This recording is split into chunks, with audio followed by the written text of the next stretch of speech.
Assalamualaikum warahmatullahi wabarakatuh. Waalaikumsalam warahmatullahi wabarakatuh. Selamat pagi anak-anak. Selamat pagi Bu. Bagaimana kabarnya hari ini? Baik. Nah, sebelum pelajaran kita mulai, silahkan ketua kelas memimpin doa terlebih dahulu. Berdoa dimulai. Berdoa selesai. Tema pembelajaran hari ini yaitu tekanan zat dan penerapannya dalam kehidupan sehari-hari. Sebelum ke materi, Ibu itu mau bertanya kepada kalian, ada yang tahu tidak pengertian tekanan? Enggak, Bu. Nah, di sini Ibu punya dua gambar. Tolong kalian amati ya. Ya. Di sini ada sepatu hak tinggi dan sepatu boot. Nah, jika kalian melewati jalanan yang berlumpur, sepatu yang mana yang akan kalian gunakan? Sepatu yang boot, Bu. Nah, betul. Kenapa? Karena sepatu boot itu lebih mudah melewati jalanan yang berlumpur, sedangkan hak tinggi lebih sulit. Jadi, pengertian tekanan itu adalah perbandingan antara gaya dengan luas permukaan. Selanjutnya, tekanan itu ada 3 macam. Yang pertama yaitu tekanan zat padat. Tekanan zat padat itu mempunyai prinsip. Apabila luas permukaannya lebih kecil, maka tekanan yang dihasilkan akan lebih besar. Sedangkan apabila luas permukaannya lebih besar, maka tekanan yang dihasilkan lebih kecil. Dari sini bisa dipahami? Ya. Nah, ini alasan kenapa ibu tadi mengambil contoh sepatu hak tinggi dan sepatu boot. Karena pada tekanan zat padat itu, di sepatu hak tinggi luas permukaannya itu lebih kecil. Dan di sepatu boot luas permukaannya itu lebih besar, sehingga lebih mudah melewati jalanan yang berlumpur. Tekanan yang kedua yaitu tekanan pada zat cair. Yang pertama yaitu pada tekanan hidrostatis, di mana kedalaman zat cair dan massa jenis itu dipengaruhi oleh tekanan yang dihasilkan. Nah, dapat dirumuskan seperti ini. P sama dengan Rho kali G kali H, di mana P ini adalah tekanan, Rho ini adalah massa jenis zat cair, sedangkan G adalah gravitasi, dan H ini adalah kedalaman zat cair. Selanjutnya, nah, pada hukum Archimedes ini berbunyi, jika suatu benda itu dicelupkan ke dalam zat cair, maka benda tersebut akan mengalami gaya ke atas dengan berat zat cair yang didesak oleh suatu benda. Salah satu contohnya seperti ini. Semisal kalian itu memasukkan sesuatu ke dalam gelas yang berisi air, maka sesuatu tersebut sama beratnya sama air yang telah tumpah. Bisa dirumuskan seperti ini.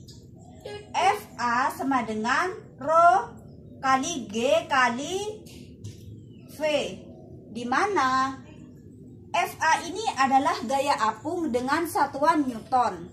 Sedangkan Rho adalah massa jenis zat cair dengan satuan kilogram per meter kubik. Sedangkan G adalah percepatan gravitasi dengan satuan meter per sekon. Sedangkan V itu adalah volume zat cair yang dipindahkan. Nah, ada suatu cerita ya pada hukum Archimedes ini. Suatu hari, sang raja Hieron itu menyuruh Archimedes untuk membuktikan apakah mahkota raja itu terbuat dari emas murni atau bukan.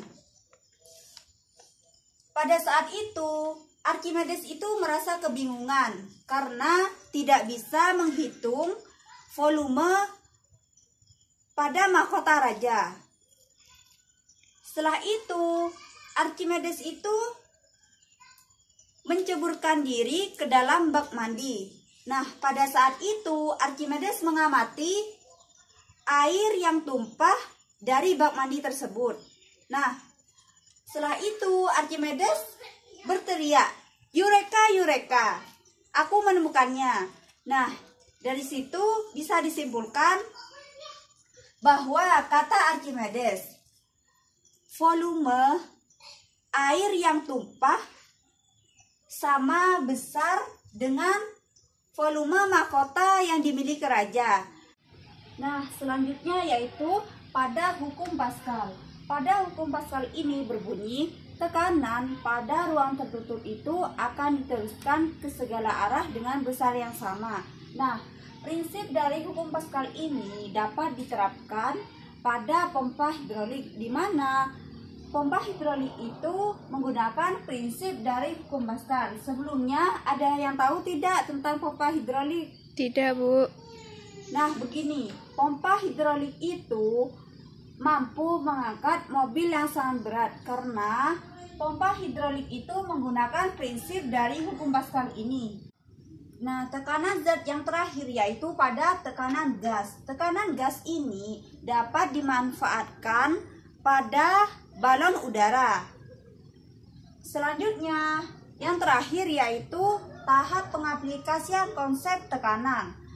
Nah, di sini tahap pengaplikasiannya itu ada 3 macam. Yang pertama yaitu pengangkutan nutrisi dan air pada tumbuhan, di mana pengangkutan air dan nutrisi pada tumbuhan ini menggunakan prinsip dari tekanan zat. Yang kedua yaitu tekanan darah. Tekanan darah ini juga menggunakan prinsip dari tekanan zat.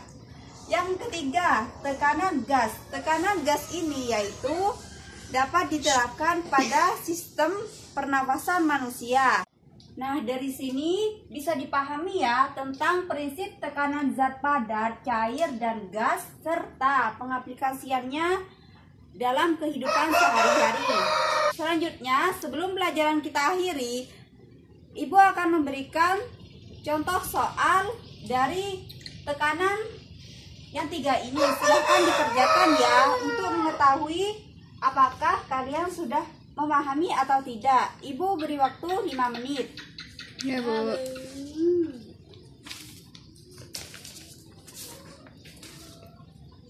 Nah, karena waktunya sudah habis, jadi silahkan dikumpulkan anak-anak.